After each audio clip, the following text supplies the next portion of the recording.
Bonjour à toutes et à tous, bienvenue sur la chaîne de l'étincelle. Je vous propose aujourd'hui une guidance pour la semaine du 15 au 21 décembre. Donc dimanche prochain, ce sera le solstice d'hiver.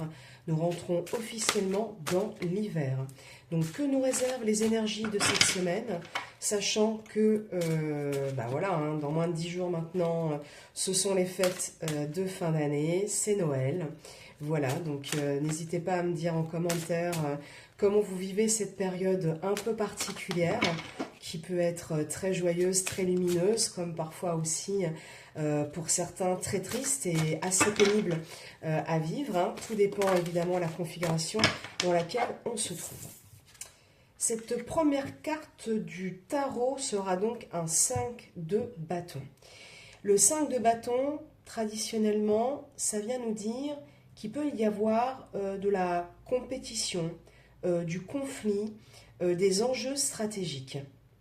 Donc là, pour cette semaine, la première teinte, la première tonalité serait la façon dont on se positionne vis-à-vis des autres. Vous voyez ce personnage, cette femme joue avec des pions sur une robe qui est donc son échiquier, et on voit qu'elle est obligée d'établir une sorte de stratégie dans une sorte de jeu de quilles.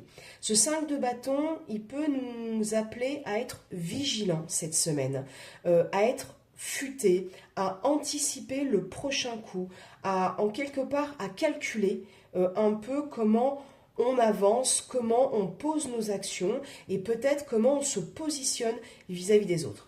On va l'éclairer ce 5 de bâton pour voir si c'est des énergies au niveau pro, au niveau perso ou tout ça à la fois. On va voir ce que nous dit le tarot mystique. Et nous, on en veut a priori qu'une ou deux maximum. Alors, un as de denier. Ah, peut-être que vous allez être amené à être un peu stratège pour une belle opportunité qui arrive à vous cette semaine. L'as de denier, c'est généralement une belle opportunité, c'est la chance, la possibilité d'un nouveau départ, d'un nouveau commencement, ou en tout cas, vous voyez, d'une graine que peut-être on a semée il y a un certain moment et qui donne enfin quelque chose, qui aboutit en fait à une croissance, à une floraison qui est très riche pour nous en fait, qui est très très porteuse. Donc c'est plutôt une énergie très positive. Donc soyez stratège, soyez intelligent cette semaine, planifiez, agencez, organisez-vous.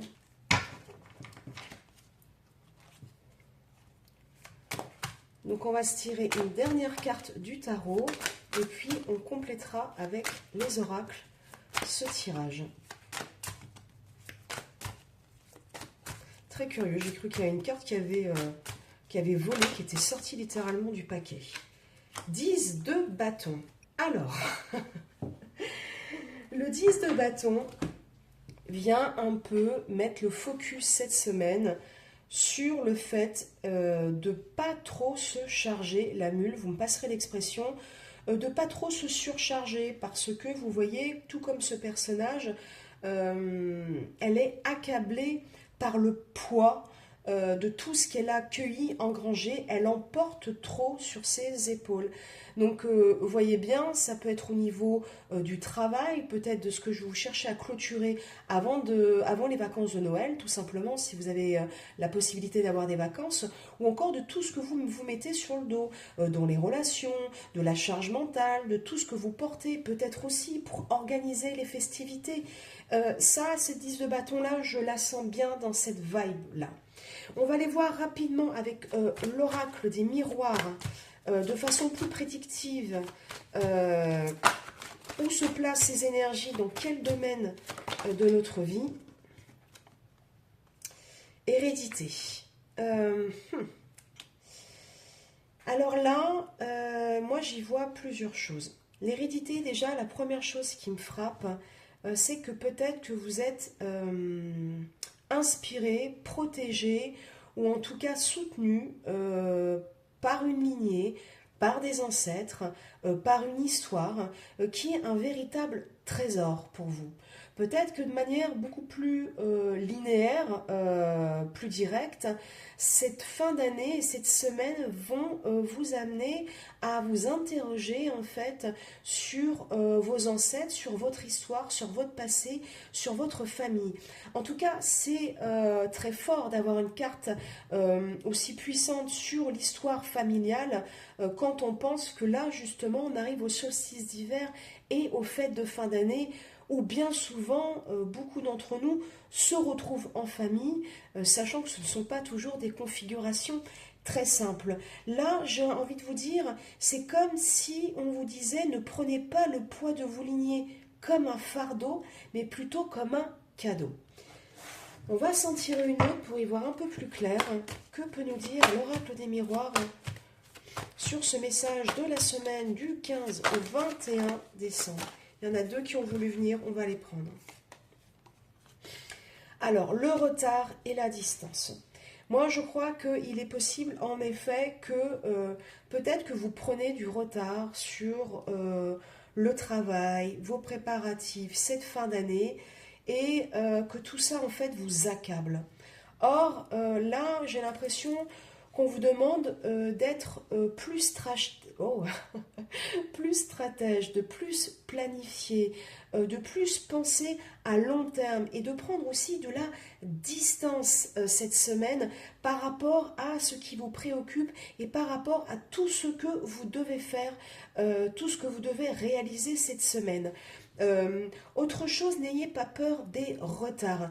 Soyez méthodique, une chose après l'autre, dossier après dossier, que ce soit au niveau concret ou métaphorique, et surtout attention à la charge mentale concrète pour ne pas craquer en fin de semaine.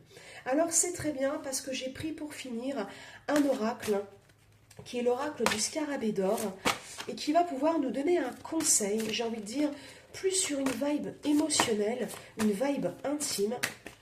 Qu'est-ce qu'on pourrait être amené à travailler cette semaine? Qu'est-ce qu'il est nécessaire qu'on voit, ou peut-être une chose à laquelle il faut qu'on se connecte pour justement peut-être mieux vivre les énergies de cette semaine qui nous demandent pour cueillir une belle opportunité et de connecter à notre intériorité, à nos ancêtres, qui nous demandent d'être stratèges et de prendre du recul, de la distance pour ne pas crouler sous le poids des responsabilités et aussi de ce qu'on veut nous mettre sur le dos. C'est celle-ci. Ok. Le talent. Oh, c'est beau. Alors déjà, je ne lis même pas la carte, je vous la cache. Mais l'hérédité, le talent, pour moi, c'est comme si là, vous étiez dépositaire, vous voyez, je vous l'ai dit, d'un trésor, en fait. J'offre la joie de révéler au monde mes talents uniques. Mais c'est super, hein. Donc là, je crois, l'hérédité est un peu au cœur de ce tirage, qu'il est temps de puiser dans vos ressources intérieures. Vous voyez, je vous parlais d'intériorité, parce que il y a sûrement quelque chose que vous devez travailler, que vous devez révéler en cette fin d'année. Et ça ne sera pas dans le faire pour les autres, faire dans des choses qui vous ennuient ou qui vous accablent. Là, c'est vraiment quelque chose qui est en rapport avec la joie. Ok, donc je vais vous lire le passage. J'offre la joie de révéler au monde mes talents uniques. Cette carte se montre à vous afin de révéler vos dons et talents cachés ou déjà présents. Vous êtes exceptionnel. Prenons encore plus conscience de nos talents naturels, car il n'en existe aucun qui soit insignifiant. Parfois, on remarque tellement de talents chez les autres qu'on a tendance à se comparer ou à se diminuer. Mais penser ainsi ne peut que nous réfréner. Sœur Emmanuelle disait que sa carrière avait démarré à 62 ans. J'ai toujours aimé cette parole d'elle, car cela signifie qu'il n'y a pas d'âge pour réaliser sa pleine vocation. Voilà les amis, je vous laisse sur ce message et sur ces vibrations. Prenez soin de vous et à bientôt.